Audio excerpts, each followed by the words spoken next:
Resident Evil Extinction was indeed not the extinction of the franchise. Like the biohazards the franchise repopularized, Resident Evil comes back from extinction and into an afterlife. And boy, does it do so in style. Milla Jovovich returns to headline this new trilogy as the indomitable, cringy one-line delivering Umbrella amnesiac Alice Abernathy. Though I do believe her security clearance may have been revoked by this point. Her beau and new baby daddy, Paul W.S. Anderson, returns once again as a writer and for the first time since Resident Evil 2002 as director. Impressed by James Cameron's Avatar, director Paul W.S. Anderson decided to follow suit and film the entirety of Afterlife in 3D. This added 20% to the budget and negated the use of Steadicam, but did result in some truly amazing visuals and Resident Evil's first IMAX release. Afterlife was shot on location in all 3 locations depicted in the film: Tokyo, Japan, somewhere in Alaska, and Los Angeles, California. Do you want to know what else added to the budget? Milla Jovovich shooting out a freaking $100,000 3D camera. We last left with our hero split, with all but one headed to Alaska for safe haven, and Alice sending chilling threats to Umbrella HQ. So how will Alice's clone army factor into this new trilogy? Well, a fancy new format, the revamping of a major villain, and the introduction of another fan-favorite character prove fruitful for the franchise? Grab your 3D glasses, spare body parts, tightest spandex suit, and let's find out. Resident Evil Afterlife begins its life in Tokyo. That's in Japan! As Alice slices her way through a group of union workers in a Matrix-esque sequence clearly designed to showcase the film's 3D format. Alice makes good on her promise to bring a few friends to protest Umbrella's ongoing... What exactly is Umbrella doing now that the world is over? Exterminating biohazards? Really, Alice's? The sequence is completely devoid of logic, physics, and tactical prowess. The dialogue is cringy, and the characters are cliché. It's a Resident Evil film. Y'all already know what it is. But I will say this, it is damn entertaining. Wesker dual wields 50 caliber Desert Eagles like a freaking gangster and somehow scores 2 kills, including a headshot. The entire sequence can be described as what Just Stop Oil believe themselves to be. Except Team Alice is actually successful, to an extent. Because remember all of those clones from Extinction? Yeah, they dead now. But also, hold up. You're telling me that at least one of those clones also had psychic powers? Why not use that more often? Because see, we were meant to believe that this was, indeed, the Alice. Until this revelation. Swifty Wesker fanboys so much over finally meeting Taylor Swift's final form that he completely forgets how autographs work. Ow, what the shit was that? You can tell this is the real Alice because she has a unique hairstyle. Bruh, just... Okay. Only better. Too late, asshole. Terrain. Run. Alice survives the plane crash because I guess the injection didn't work fast enough, if at all. Well, en route to Alaska, Alice hears a very familiar broadcast. This is Arcadia, broadcasting on the emergency frequency. There is no infection. We offer safety and security, food and shelter.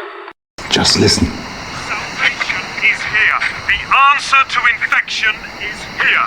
And spawns in Scrapyard. She realizes that Arcadia, like Atlanta was to hood movies in the 90s, was nothing more than a pipe dream. Son of a beach. Alice melancholily contemplates continuing her YouTube career against the most picturesque scenery you will ever see in the franchise. So much so that she almost gets caught lacking by Claire pulling a Sherry from Resident Evil 2. Probably slide canceling all over the place like a movement demon.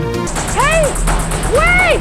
Like and subscribe! Claire reaches Ow, what the shit was that? and then tries to melee dual revolver wielding Alice, and I just realized there is a lot of akimbo wielding in this film. Even this random Umbrella operative dual wields automatic rifles until Alice sets his mind right.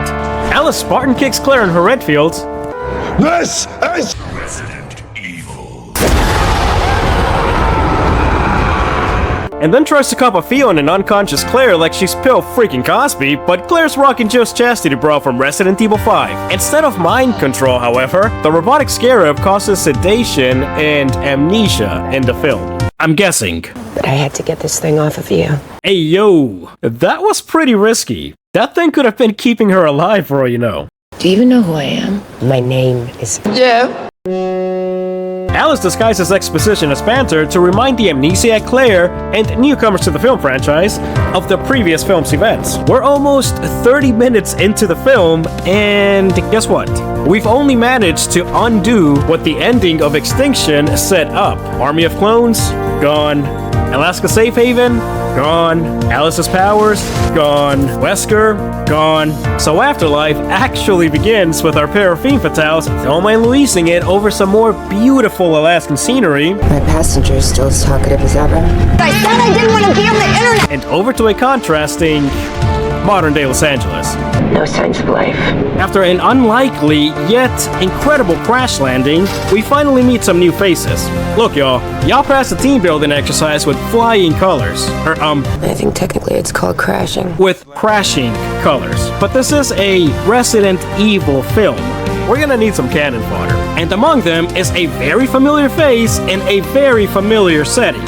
And yeah, Claire has finally found her long-lost brother, Chris, boulder-punching Redfield, whom she never mentioned at all in the previous film. Wentworth Miller, famous for portraying, what's his name? Michael!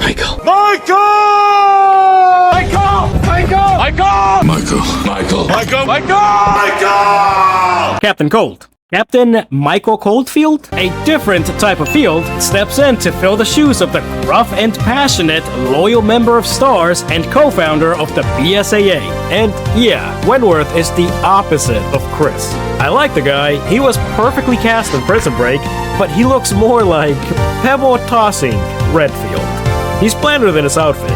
He's basically just Michael Schofield in a zombie apocalypse. Johnny Messner from Tears of the Sun with Bruce Willis, and the inspiration for SAS operative Zoe McTavish's likeness in the Modern Warfare series, and Sean Roberts, who plays Wesker from here on out, both auditioned for the role of Chris, with Roberts being a frontrunner. And I honestly believe both actors would have been a much better casting. But Miller was fresh off of the insanely successful Prison Break, so shenanigans ensue. Tick from Sons of Anarchy betrays the group. There's always one. We're getting out of here. Fuck the others. Just look at the guy. Alice Swift swiftly evades a rabid horde of Swifties by employing her best Tarzan swing off stage. An executioner from Resident Evil 5 shows up, and I do not care what the naysayers will, naysay, but the action sequence that follows, in a men's bathroom at a Taylor Swift concert no less, you can tell because of the urinals, and the fact that it's empty, is one of the best in the entire franchise. That may not be saying much, but this is a more action horror type of franchise. Emphasis on action. They really do go all out on the action sequences. The slow motion is egregious, also clearly built around that 3D that I never really bought into. I'm sure it looked great. Anyway, I enjoyed the scene, especially with Tom and Andy's track for this sequence, aptly titled Axeman. Like the kids say, the shiznit slaps, yo.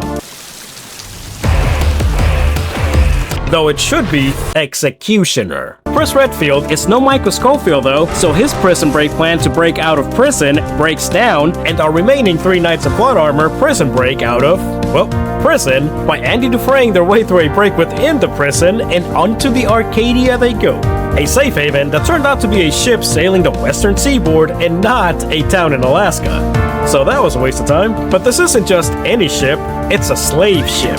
Turns out, the Arcadia is just a seafaring, mobile umbrella laboratory. Yeah, who would have thought? But it is a nice ship. Nice and wet and rusty like the labs of the OG trilogy, and immaculately sterile, save for the obligatory blood splatter, like the labs of the recent remakes. Now, I know it wasn't intentional, but it does work as a spiritual bridging of 2 generations. One peek at Chekhov's self-destruct device, and we meet the El Capitan of this ship. Look at me, Alice. I am the captain now. And yeah, Wesker was in Extinction also, but his role was a glorified chairman. Not worth mentioning. Not worth Miller? Here though, he's rocking his classic Resident Evil 5 Matrix all black, all leather outfit, and his signature sunglasses. And he looks pretty good, y'all. Though not portrayed accurately, Roberts brings a different type of evil slime ballishness to the character. It's a good variant. A couple of side characters walk into a private meeting like they're the main characters or something. No, not these good boys. These good boys are always the main characters. Yes, you are. I mean, these side characters. And we have a final boss fight. The choreography is also ripped almost entirely straight from Resident Evil 5, with Claire substituting for Sheva Alomar. A character swap that I don't really have a problem with because, well, nobody really likes Sheva. What's this kill cam? Tyler jumps in front of it like he wasn't aiming Secret Service! Get down with it! No! After another highly entertaining sequence, Captain Wesker, who is a different type of captain now I suppose, makes short work of his mini-bosses and tosses them into timeout pods. Now he can face his final boss, Alice Abernathy, and the adults can have some alone time. Not that kind of alone time. After completing by herself a task that two protagonists could not accomplish together, Alice employs Chekhov's self-destruct device, puts on a fireworks show, frees the prisoners, and sends out a message of hope. And everybody lived happily ever after. It would be a shame if... Also, Jill's here. Resident Evil Afterlife definitely breathed? Is that the right word? Inhaled? Whatever. Breathed some well-needed fresh air into the franchise. After the disappointment that was Extinction, I didn't expect much from this one. The trailers were definitely convincing though, and as a Resident Evil fanatic, you bet I had to catch this one as well. Not in 3D though. I'm not that much of a fan of the films. They're not up to the quality of the games. Case in point, Afterlife incorporates aspects from the games without rhyme or reason. The Magini, Dog Magini, and Executioner are never explained. I guess general audiences are just supposed to presume they're more T-virus mutations and or experiments. The robotic scarabs are mind control devices, not whatever they were supposed to be in the film. Wesker's entire interaction with the Redfields makes no sense. You've really become quite an inconvenience for me. How? The initial outbreak occurred approximately 7 years prior. Claire's been on the road, presumably since the Raccoon City incident, if she was ever even in town in the film canon. And Chris has been in a jail cell for a few years at least. The Spencer Mansion incident was hinted at in Apocalypse, but the events of Code Veronica never happened. Lost in Nightmares never happened. And Resident Evil 5, of course, never happened. So why would they be an inconvenience to Wesker if all of their storylines were reassigned to Alice? He is right about them being an inconvenience though, but to Alice. Because although they were respected to an extent, the legacy characters don't have much of an impact on the plot. Claire is basically a stoic and serious tag-along as opposed to being spunky and optimistic. And Chris is more mysterious and brooding, the opposite of wearing his heart on his sleeve. He's not tough, he's not gruff, he's not enough. Neither Redfield succeeds in finding the other. Claire is just an afterthought in their grand reunion, hidden behind Alice until after the important information has been divulged. Chris's behavior doesn't help matters either, just staring at her all creepily and stuff, and then approaches her like a psychopath. Or sociopath? Maybe it's just me, but if I would have ran into my long-lost sister during the apocalypse, I would have dropped the brooding act and just gone straight in for an embrace. Granted, without knowing she had amnesia, it probably would have ended in the same result, but it's certainly better than this sour bowl of awkwardness. Read the room, Chris. If I were Claire and I didn't have amnesia, I probably would have still pretended I didn't know this guy. It's just weird, y'all. Anyway, at least she shines by taking out an executioner, right? Nope. Alice has to do it right. At least Chris breaks them out of the prison, right? What is this? What do you think it is? Nope. Alice has to do it right. Not to mention that his plan to access the armory was also highly risky. How could they know that it wasn't flooded as well? His explanation is not sufficient. They have pumps to keep the water out of the foundations. When the electricity failed, some of the lower levels started filling up. There's another 2 floors down there. And how far down is the armory? All the way. At least the Redfields take out Wesker, right? Nope. Alice has to do it right. And then leave some scraps for the Redfields so they can feel special. Wesker getting away? The dumb Redfields fire 9mm rounds. Alice has to do it right. Neither of the Redfields show leadership or problem-solving skills. It's all Alice. The same thing that happened to Jill in Apocalypse. And I have to reiterate just how unlikely it is that Claire and Alice would just serendipitously run into Chris locked in a basement cell in one of the only inhabited structures in the world. There was an idea to film flashback sequences inspired by Code Veronica to flesh out the siblings in their ongoing search for one another, which, again, should have been hinted at in Extinction, or at the very least mentioned by Claire earlier in this film. I can't remember anything, but I remember something about Los Angeles. Or maybe she has a file on her that hints at Chris's last known location. But I get it though, the video game franchise's lore is far too expansive for any one film or even film franchise to fully delve into. And Alice is the film franchise's anchor, so I suppose she merits some special considerations. She has to be the one to push the story forward. I just want my dogs to get some dubs, that's all. I always knew you'd be drawn to your friends. How exactly? There were no clues left in Alaska that Arcadia was a ship off the coast of Los Angeles.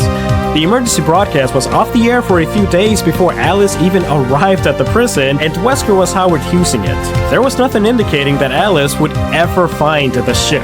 No coordinates or clues in the robotic scarab on Claire either. It's just serendipitous. Fun fact, the title Afterlife was actually the working title for the previous entry, Extinction. I think it works just fine this way though. Apparently Jensen Ackles was actually in talks this time around to play Leon, as opposed to it just being a rumor, but those negotiations fell through at some point for some reason. I must say that this score is by far my favorite since Marilyn Manson and Marco Beltrami collabed for the first film, the majority of which is composed by New York-based musical duo Thomas Hatchew and Andy Milburn. I'm sure it's pronounced Tom and Andy, but the name of the duo is one word, so Tom and Andy, Tom and Andy, Tom and Andy. And Los Angeles rock band A Perfect Circle provides the main theme via a remixed version of their single, The Outsider. And it all just vibes perfectly together.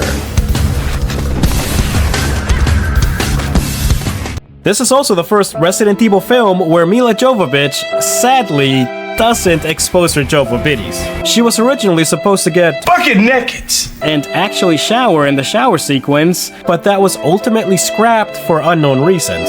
But, come on, she's a mama now. She's a decent woman. Respect. I was highly disappointed after Extinction, but at the time, it did feel like the conclusion of the franchise.